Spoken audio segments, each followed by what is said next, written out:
Well, here at home, when Texas Senator Ted Cruz announced his candidacy this week, he did it in a way that made it very clear he will go after the all-important votes of evangelical Christians. David Brody spoke with Cruz in New York in this exclusive interview.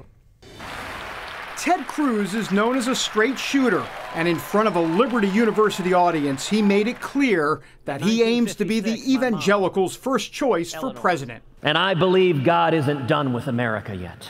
And he won't be alone for long. More than a half dozen likely presidential candidates will court the crucial voting bloc.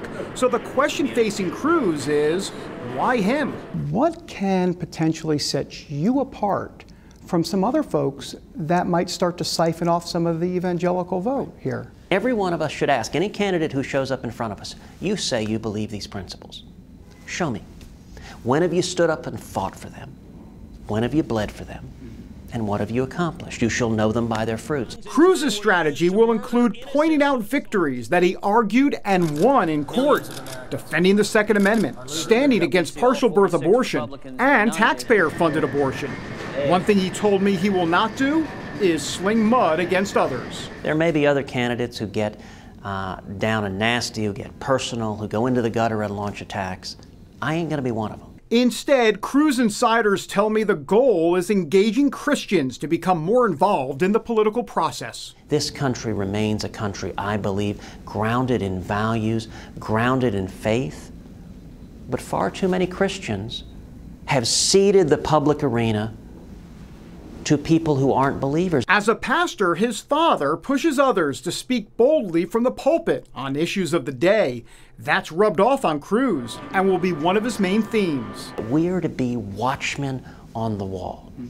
And I believe that there are pastors, there are leaders in the faith community all across this country who were placed in the positions of leadership that they are in today, just like Esther, for such a time as this. That is my hope, that we will energize and mobilize courageous conservatives all over this country to pull this country back. Do you believe you were put in this position for such a time as this as well?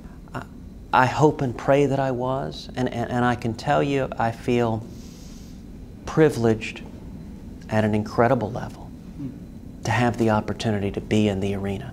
An arena where it will soon be standing room only as someone in a crowded GOP presidential field tries to win the chance to take the White House in 2016. David Brody, CBN News, New York.